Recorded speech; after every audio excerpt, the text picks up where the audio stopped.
terbuka. Dan salah satu yang kita marah, Anda banyak sekali kabinet Jokowi yang ugal-ugalan, yang maling, yang rampok. Kita lawan tuh. Makanya Anda saat itu keluar dari kekuasaannya Pak Jokowi disebabkan Anda membela Munarman yang dianggap diperlakukan dan dikriminalisasi. Entah saya sakit hati nggak?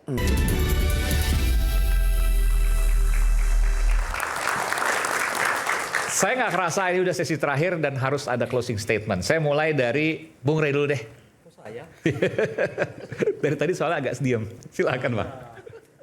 Closing statement tuh harus pejabat dulu. Oke, kalau gitu sana.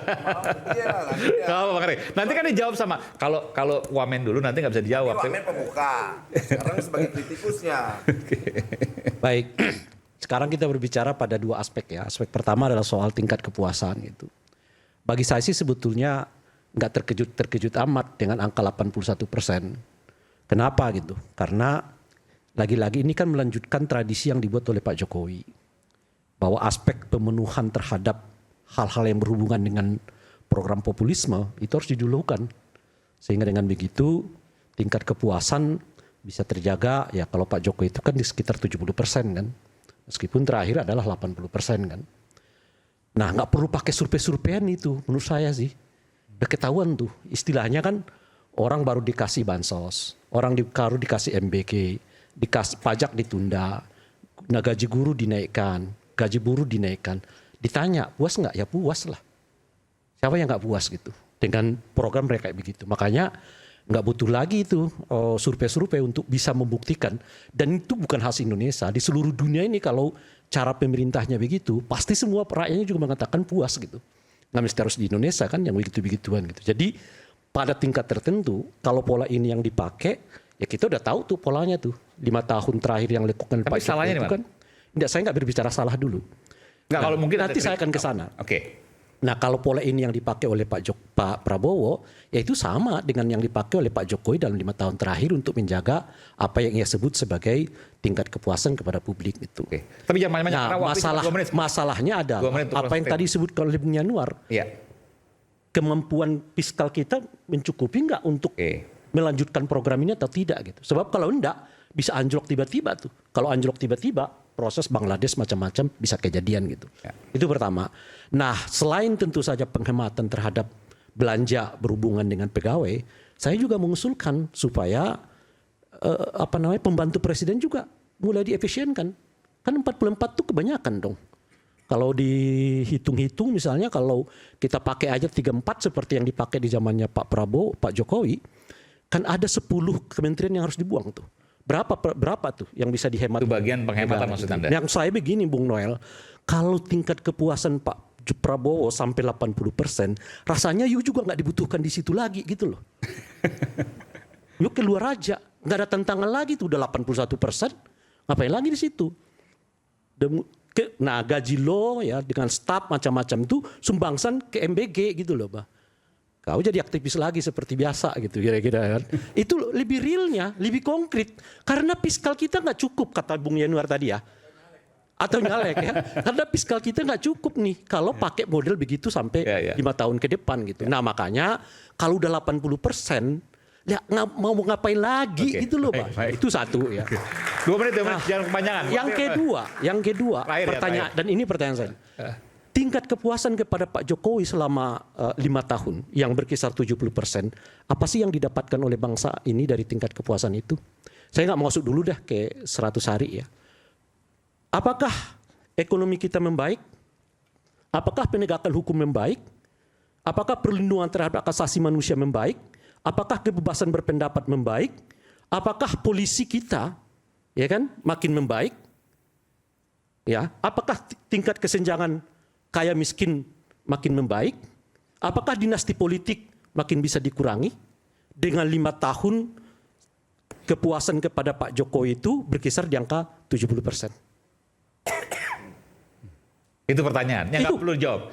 Silakan dijawab oleh publik. Baik, silakan publik menjawab. Baik. Karena bagi saya kecil aja kita lihat kasus pagar bambu. Nah masuk ke situ tuh. Pagar laut. Pagar laut itu, pagar bambu di laut. Ya kan? Pagar bambu di laut menjelaskan kepada kita gimana tata kelola pemerintahan Pak Jokowi yang sekarang membuat Pak Prabowo jadi kerepotan. Anda bisa bayangkan berbulan-bulan kita untuk hanya nyari tahu siapa sih yang punya ini gitu loh. Ya sampai hari ini dan hari ini dan sebagainya. Oleh karena itulah saya mau ingatkan kepada Bung Noel dan kawan-kawan semua, kalau masih senang di sana karena udah nggak tantangan sih menurut saya 80% itu gitu. Apa yang saya mau ingatkan kepada kalian semua gitu. Kalau kalian berpuas diri pada soal kepuasan terhadap pemerintah, lanjutkan program-program populis ini. Tapi saat yang bersamaan kita menghadapi tantangan besar di masa mendatang, warisan dari Pak Jokowi. Apa itu? Kerusakan moral berdemokrasi, kebebasan berpendapat yang hancur, korupsi yang meningkat, polisi yang aut-autan seperti yang kita ketahui sekarang. Perlu tuh kalau memperbaiki polisi segera copot Kapolri yang sekarang Pak Sigit. Tanpa pencopotan kepada Pak Sigit, jangan harap akan ada reformasi institusi polisi. Terima kasih. Ini dijawab dulu silakan. Semuanya dijawab dulu boleh ya? Karena bagian dari pemerintah juga. Pertanyaannya? Tadi disebutkan. Satu. Kan jelas. Bung Noel kalau 80% ngapain lagi lo di situ? Ini. Dan sekaligus Jokowi mania kan? Ukuran pemerintahan 5 tahun ke depan masa diukur dengan 3 bulan sekarang. Itu nggak fair juga. Tadi Bung Daulay harus nyampaikan, nggak mungkin kita ternina-bobokan dengan hasil kepuasan sekarang. Karena nanti juga belum tentu. Sama halnya waktu Jokowi. Semua rakyat senang, ujung-ujungnya mencaci maki tuh. Sampai ada orang yang bilang, anak muda tadi disampaikan, kita anak muda kehilangan kebebasan. Apa? Dicaci maki Jokowi, diapain? Segala-galanya difitnah. Nggak ada tuh anak muda yang ditangkap. Beda waktu kita di Orde Baru ngomong apa, bukan ditangkap lagi, kita diinjak-injak tuh. Bang, jadi saya lihat gini, Dinda. Hari ini memang kita bisa akuin. 4 anak muda meninggal di reformasi di korupsi. Berapa? 4 anak muda meninggal di reformasi di korupsi. Siapa? Karena apa? Karena demonstran, karena demo. Demonya apa? Maksud dia ini era reformasi. Maksud kan di peralihan loh. Ini loh deh. Bang Emanuel kan bilang tidak ada yang ditangkap. Tahun 2020. Saya kasih contoh bukan di 3, bukan hanya ada yang kawan kita Syahganda Nenggolan ditangkap di rezimnya Jokowi. Jumhur Hidayat ditangkap di rezimnya Jokowi. Karena asumsi mereka ikut serta menggerakkan massa untuk menolak undang-undang Cipta Kerja. Udahlah Bung Noel, kalau yang kayak begitu soal itu, banyak catatannya. Kita tahu lah, gue tanya langsung ke Jumhurnya sama si Sagandanya, bos. Lu semua di cloning ini loh. Dan si percakapan kalian ngeri, bos. Itu yang karena kan nggak ada yang tahu kalian itu. Maksudnya layak untuk dipidanakan. Makanya kita sampaikan, aduh bos, kayak gini-gini tak usah lah. Ini kita tahu semua, ini kawan gue semua. Ya. Dan kita juga tidak suka dengan tindakan waktu itu, kekuasaannya Jokowi. Bener ya, misalnya kawan-kawan yang ugal-ugalan. Iya, kita tidak suka. Dan salah satu yang kita marah, banyak sekali kabinetnya Jokowi yang ugal-ugalan, yang maling, yang rampok. Kita lawan tuh. Makanya, Anda saat itu keluar dari kekuasaannya Pak Jokowi disebabkan Anda membela Munarman yang dianggap diperlakukan dan dikriminalisasi. Entah saya sakit hati enggak? Bukan, yang saya mau katakan itu adalah Anda membantah pernyataan Anda sendiri. Yang mengatakan nggak ada tuh kriminalisasi di zamannya Pak Jokowi. Ada Syahganda, ada Jumhur. Bahkan Anda keluar dari pemerintahannya Pak Jokowi disebabkan Anda membela Munarman yang saat itu menurut Anda dikriminalisasi oleh pemerintah. Dan saya bangga dengan apa yang dilakukan saat itu. Oleh karena itulah Bung. Gini Bung, itu ketika kita aktif di jalanan, di zamannya Pak Jokowi oleh kekuasaan, itu seperti menaruh mahkota di kepala kita, bos. Dan kalau kriminalisasi itu terjadi, Bung Noel yang mengaku dirinya sebagai aktivis nggak bisa terima. Saya lebih memilih di jalan ketimbang mendukung kriminalisasi yang dilakukan oleh saya dengan bangga tuh. Kira-kira itulah bangga. Gue ngebangga ngebelain kawan gue Munarman. Gue bangga dihabisi di kekuasaannya Jokowi. Betul. Itu akan menjadi catatan sejarah untuk saya. Itu bahwa kekuasaan itu tidak mengenal namanya loyalitas. Betul. Oleh karena itulah kita mengatakan di zamannya Pak Jokowi terjadi kriminalisasi. Gini dong Bung, gini, kita sepakat dengan pernyataan itu. Oke, kita anggap melakukan kriminalisasi. Harus dipamer, ada nggak orang yang berani ngelawan kekuasaannya saat itu menteri-menterinya, yang bandit-bandit itu, yang maling, yang korup dan sebagainya. Nggak ada yang berani, diam semua. Itulah makanya. Saat semua, memang ya, itu bukan sebuah kebanggaan, tapi itu bagian catatan sejarah yang saya miliki. Bahwa kita tidak diam walaupun kita bagian daripada Jokowi saat itu. Sebetulnya diskusi kita Bung Noel bukan di situ. Betul. Yang mau kita tunjukkan itu Anda bahkan korban dari sikap Anda yang menolak kriminalisasi di eranya Pak Jokowi. Ya. Itu maksud saya. Jadi, Oleh karena itu konsekuensi, Bos. jangan Konsekuensi. disampaikan. Kalian konsisten. eranya Ini Pak kan Jokowi. waktunya udah mau Nggak ada habis nih. kriminalisasi. Kalian closing statement. Udah mau Ya, habis cek aja, Pak. waktunya Silakan. kok jadi pembicaraan pribadi nih saya lihat. Silakan, Bung. Yang kita Bung pikirin Saleh. ini rakyat Indonesia nih banyak. Jadi pertama yang saya sampaikan, mulailah bersikap dan berpikiran positif pada pemerintahan ini. Itu Pak. Karena saya lihat dari tadi, kalau Anda masih berpikiran negatif pada orang yang sudah berbuat baik, saya khawatir ini jadi problem tersendiri, pribadi Pak. Bukan problem bangsa ini. Karena itu saya meminta kita semua, masyarakat juga pada umumnya, berpikiran positif dulu apa yang sudah dicapai dan sekarang sedang dikerjakan oleh pemerintah. Dan pemerintah sebelumnya juga. Dan pemerintah sebelumnya tentu. Oke. Karena itu ada sejarahnya juga. Nah, karena itu kalau Anda menemukan hal-hal yang salah di dalam pemerintahan ini, itu adalah catatan penting yang bisa Anda laporkan kepada pihak-pihak yang terkait. Supaya diproses.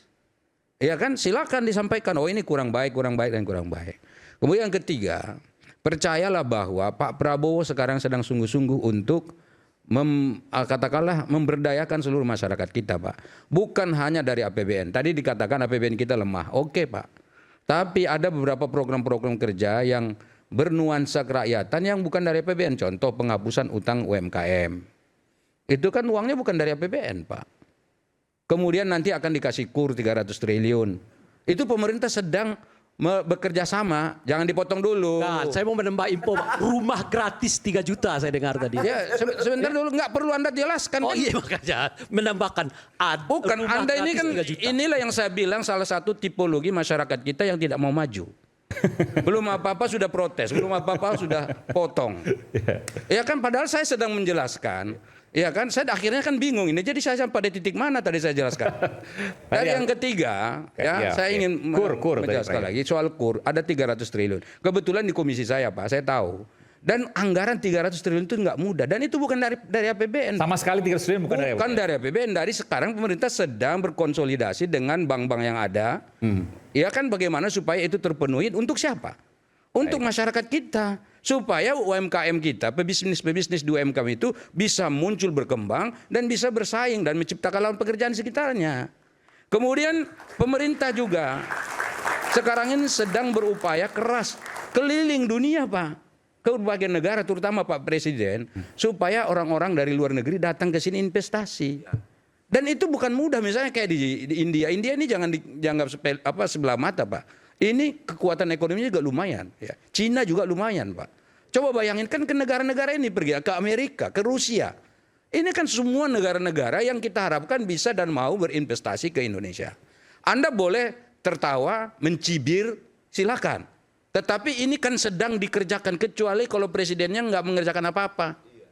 Kecuali misalnya presidennya diam, gitu loh. Maka saya bilang tolong hindarkan keluarkanlah buruk sangka dari hati itu penyakit hati yang tidak bisa diobati. Kalau penyakit hati yang nggak diobati Pak masuk ke rumah sakit pun nggak akan ada dokter yang bisa mengobati itu. Itu sangat Kalau berbahaya. kepuasan sudah di 80% Dan Anda ini artinya Pak Partaonan nggak perlu juga kayaknya Pak Prabowo ngejar koruptor itu ke Antartika. Tanpa dikejar ke Antartika pun tingkat kepuasan sudah 80%. saya mau katakan ya. Apalagi kalau Pak Prabowo kejar ke Antartika. Ada berapa satu persen? hal yang agak unik dan sebetulnya kontradiktif dalam Singkat, Pak. pemikiran dan tipologi gayanya Pak Ray Rangkuti. Pertama dia bilang tadi ya, ini mestinya kementeriannya diganti jadi 34. Enggak seperti sekarang 43. Ya contohlah Jokowi. Padahal dia nggak suka sama Jokowi. Sekarang dia minta ini sebentar. Ada lagi. Kemudian dia minta Saudara Noel keluar dari kabinet.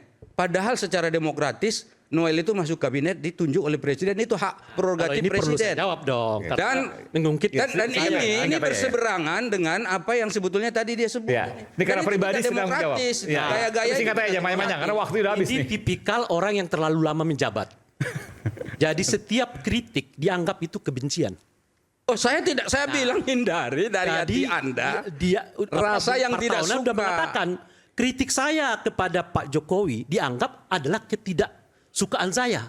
Enggak ada. Ada Itu pernyataan kira-kira saya tuh. begitu, tidak ada. Ada tadi. Dari mana? Ayo, Mana? Kita ulang lagi. Coba mana? Kita ulang. Oke, baik. Emang ada saya sebut, saya bilang Yang kedua, luruskan hati. Beliau mengatakan bersihkanlah hati.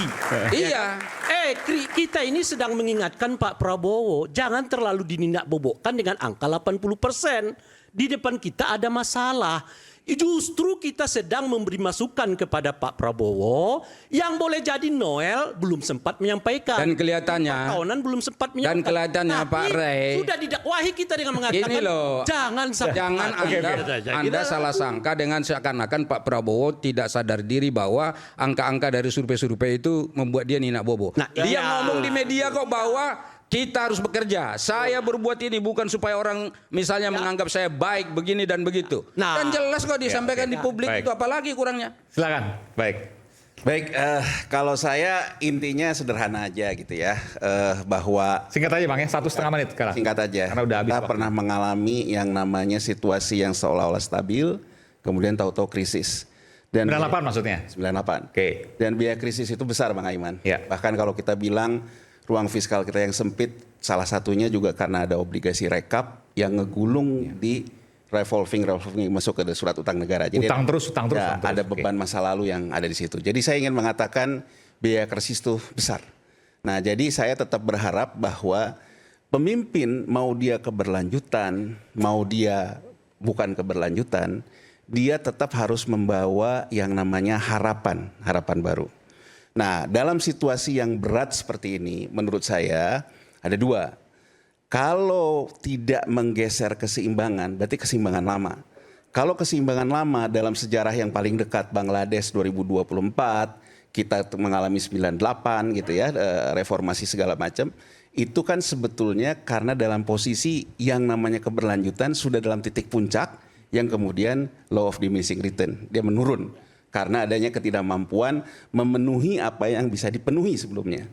Nah, jadi kalau juga mau keberlanjutan agar titik ini tidak menjadi titik optimum yang menjadi titik turun baru, dia harus menggeser kurvanya ke permainan yang baru agar ada titik keseimbangan baru. Jadi menurut saya beberapa terobosan, game changer dan sebagainya perlu diambil inisiatif oleh seorang pemimpin. Jadi kalau saya singkatnya, figur Pak Prabowo wajahnya ketika mulai masuk ke politik dari Gerindra sampai ke pemilu yang menurut beliau 2 kali kalah dan sebagainya, menurut saya itu sebaiknya itu yang tampil. Karena itu dalam artian itulah yang akan membawa game changer baru. Jadi kalau saya simpel aja Bang Aiman ya, misalnya kita ambil contoh gitu ya, Vietnam ya. Orang mungkin nggak tahu Vietnam dong. Sekarang lagi gemilang dia. Bilang. Tapi orang nggak tahu. Vietnam dong itu terhadap US dollar 26.000 loh. Kita 16.000. Artinya lebih kuat kita. Anda mau mengatakan itu? 16.000, 20.000. Volatilitasnya sama. Tapi kenapa Vietnam bisa maju kayak gitu? Kalau kita lihat Vietnam itu ternyata pelemahan Vietnam dongnya itu mendorong ekspor. Sementara kita tidak. Kemudian Vietnam elastisitas impor inflasinya, jadi inflasi yang diakibatkan oleh impor itu 0,45. Sementara kita, inflasi kita dibentuk oleh impor. Apa fenomena terakhir? Ternyata tahun 2016 Vietnam yang menjadi negara importir durian terbesar kedua setelah Cina, sekarang menjadi eksportir terbesar. Artinya nggak omon-omon. Ada yang dilakukan untuk mensejahterakan petani. Karena petani, kalau ngomong petani sawah dan sebagainya mungkin marginnya tipis. Sekarang hari ini Bang Aiman, kalau kita lihat harga kopi, harga tertinggi sepanjang sejarah dunia di bursa komoditas kopi. Apakah kita mendapatkan keuntungan dari situ? Bisa ya, bisa tidak. Nah, jadi maksud saya artinya kita harus menggeser permainan ini. Tadi nggak ada bedanya dengan yang dikatakan oleh Gerindra narasinya. Mungkin kalau saya, karena saya orang dari luar, saya pakai bumbu-bumbu tentang hubungan dengan Jokowi, hubungan patronasi relasinya dengan swasta. Tapi intinya, kalau dari Gerindra tadi mengatakan, dalam harmonisasi kita akan membawa ke narasi baru. Berarti artinya keseimbangan baru dibawa lewat permainan lama. Saya katakan semoga itu tercapai. Kita kan tidak mau krisis juga Bang Aiman. Tapi kita juga perlu mengingatkan, kok kayaknya harus ada permainan baru yang diciptakan. Jadi kalau menurut saya Baik. game changer yang memang pada akhirnya Baik. realita ke masyarakat. Baik, makasih atas input. Silakan, 1,5 menit aja, jangan terlalu panjang, Mbak. Termasuk tadi soal apa namanya? Ya, terima kasih Bang Eman. Soal kocok ulang tadi swasta tadi ya, belum jawab tuntas tadi. Pertama kita harus menyadari bahwa kita baru memasuki 3 bulan pertama dari pemerintahan Presiden Prabowo. Masih ada 57 bulan lagi ke depan. Selama periode total 60 bulan, 5 tahun ke depan. Ini adalah momen di mana kita harus memupuk satu optimisme. Kedua adalah kekompakan bahu-membahu mensukseskan program-program unggulan daripada Presiden Prabowo. Bapak Ibu, kita akan memiliki program-program yang ditujukan untuk membangun kualitas sumber daya manusia kita 10, 15, 20 tahun lagi ke depan melalui program makan bergizi gratis. Presiden Prabowo juga bahkan di bulan pertama beliau kunjungan ke China, ke Amerika Latin, bahkan sampai ke Inggris, membawa oleh-oleh investasi hampir 300 triliun rupiah, foreign direct investment. Investasi ini nanti akan kemana-mana. Ini bisa membuka industri-industri baru, lapangan-lapangan pekerjaan baru yang memiliki gaji yang jauh lebih tinggi. Investasi ini juga akan dapat memboost net ekspor kita. Investasi ini juga dapat memboost domestic consumption kita, yang ujung-ujungnya ini semua akan membantu mendorong visi mulia kita untuk mencapai pertumbuhan ekonomi 8% dan even beyond, untuk menjemput Indonesia Emas 2045. Terakhir Bapak Ibu, ini mungkin tadi ada pertanyaan dari Bang Aiman soal kocok ulang. Perlu kita tegaskan, panglima tertinggi di Republik ini adalah aturan, hukum. Presiden hanya menjalankan apa yang dibunyikan oleh aturan. Dan ini menjadi sangat penting untuk menunjukkan bahwa memang siapapun, pihak swasta manapun, akan diajak untuk membantu membangun negeri ini bersama-sama, tetapi ikutin aturan mainnya. Kepastian hukum ini juga akan menjadi sangat penting ketika kita akan mulai mendatangkan investasi-investasi baru di masa depan. Baik investasi domestik maupun investasi dari luar negeri. Ini semua tidak lain dan tidak bukan Bang Eman adalah untuk membangun Indonesia yang lebih baik, karena saya dapat bersaksi bahwa setiap hari yang ada dalam benak Presiden Prabowo ketika beliau berbicara, melakukan diskusi-diskusi, bahkan dalam rapat-rapat, dalam pembekalan-pembekalan internal, beliau itu hanya memikirkan satu hal, rakyat Indonesia, dan tidak ada lagi yang lain. Jadi saya rasa itu Bang Eman, terima kasih banyak. Terakhir, Bang, 1,5 menit. Ya. Ya, diakhiri oleh anak muda. Oke. Pertama ini ya, tadi sih kalau kita lihat bersama-sama apa yang disampaikan banyak yang sangat baik. Tapi kan kita harus kemudian melihat apa pasca 3 bulan ini atau apa setelah 100 hari ini. Apakah kemudian diwujudkan gitu dalam bentuk yang nyata atau ya tidak beda jauh gitu dengan rezim sebelumnya. Kita kan dapat melihat gitu bagaimana kemudian rezim sebelumnya dengan gamblangnya, tadi kata Bang Emmanuel, ugal-ugalan. Nah, di rezim sekarang sebenarnya kalau kita lihat, tadi Bang Emmanuel kan yang bilang rezim sebelumnya ugal-ugalan. Nah, Jangan jadi aktivis itu kasarnya. nah, yang sebelumnya yang sekarang anaknya jadi wapres. Tapi Nah, presidennya menurut saya tetap yang terbaik. nah itu lain soal Bang. Pak Tapi Jokowi yang begini, terbaik menurut. Tetap terbaik buat Tapi saya. begini yang mau Beliau punya catatan sejarah yang dimanapun pemimpinnya tidak mampu melakukannya. Baik, Nah, walaupun itu- gimana pun saya objektif, harus melihat pada ya posisinya. baik itu lain soal. Betul. Itu lain. Rezimnya ugal-ugalan deh, presiden yang terbaik. Iya. Oke. Soal. Ya baik. Ugal-ugalan menterinya maling, copet, iya, maling dan copet. Ini saya ngomong, saya nggak bakal mau minta maaf. Dan itu terbukti, ada petugas partai yang nyopet bansos. Dan yang berani teriak hukuman mati cuma saya saat itu. Dan itu fakta. Bung Aiman itu yang dulu wawancara saya pertama. Iya. Dan saya langsung menyebutkan namanya. Itu Julian Batubara tuh. Mensos Batubara itu. Saya Jadi wawancara Bung Noel. ini Bang Aiman. Presidennya Jokowi. Ya kan ada dua kepimpinan itu. Pimpinan yang di istana sama kepimpinan yang satu lagi. Ya Jadi kan, ya wajar sebelum tersandra. kita kemudian Kasian membahas dong Jokowi 100 terus hari, disalahin. kita harus juga kemudian menghilangkan bagaimana noda rezim sebelumnya. Ini kan putusan MK kok pasti jadi perdebatan yang sangat panjang kan. Bagaimana kemudian konstitusi diotak-atik oleh pamannya. Kemudian pamannya memiliki kepentingan pastinya agar anak keponakannya atau pada saat itu anaknya Presiden Jokowi kemudian menjadi wakil presiden. Ini kan noda yang sebenarnya amat sulit dihilangkan. Jadi kalau tadi Bang Yanuar bilang harus ada kocok ulang swasta, kalau aku menurutku kocok ulang elit dan menteri-menteri yang masih bekas dari rezim sebelumnya. Oke. Kalau tadi kata Bang Emmanuel kan banyak yang maling. Masih ada gak Bang yang maling? Kamu yang lihat tuh sebagai anak muda. Kan ini perdebatan yang kemudian panjang kan. Ini jadi sebenarnya Baik. harusnya Bang Emmanuel kemudian yang memberikan bocoran. Prabowo sudah mengingatkan, jangan sampai kalian kirim di kabinet nanti itu para pencopet APBN dan APBD. Dia tegas tuh bos. Jadi kalau kau taunya lagi nanti lihat aja nanti. Ini presidennya galak, Kapolrinya galak, Jaksa Agungnya galak. Berapa hakim yang kemarin kurang gimana Pak Prabowo itu dilempar kotoran dengan hakim-hakim yang mengkhianati cita-cita Pak Prabowo. Kalau Kapolri galak aku mungkin setuju, tapi Belum ada sejarahnya Enggak, di eranya Pak Sigit Kapolri sekarang bikinin namanya Des Tenaga Kerjaannya. Artinya itu bicara tentang keberpihakan terhadap buruh. Kau konsen terhadap buruh kan? Ya, tapi Kau konsen terhadap buruh kan? Ya, Nah, kasih saya kesempatan. harusnya kau yang aktivis buruh ini mendukung gagasan Kapolri.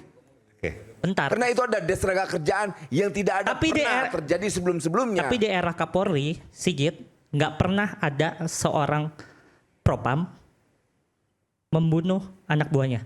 Dan itu Ditangkap banyak nggak? terjadi. Ditangkap nggak? Ditindak Tapi nggak? tidak pernah terjadi reformasi Polri. Ditindak nggak? Masih terjadi banyak pembunuhan yang dilakukan oleh Polri. Dinda, Iya, jangankan itu- Kak Polri Polri yang begitu besar, dalam keluarga kita aja yang cuma 9 orang, ada nggak dari 9 orang yang nyasar berbuat jahat? Ada nggak? Enggak, ini kan Kau nggak- tahu usah ngomong yang lembaga jadi besar kunci ini. adalah di proses hukum atau Ini- tidak. Itu yang menjadi bukan penting. itu di Ada proses proses hukumnya. hukuman terjadi keberulangan, Anda Bang. menikmati berita-berita tentang sesuatu yang tidak tepat dilakukan oleh apa yang disebut oknum kepolisian.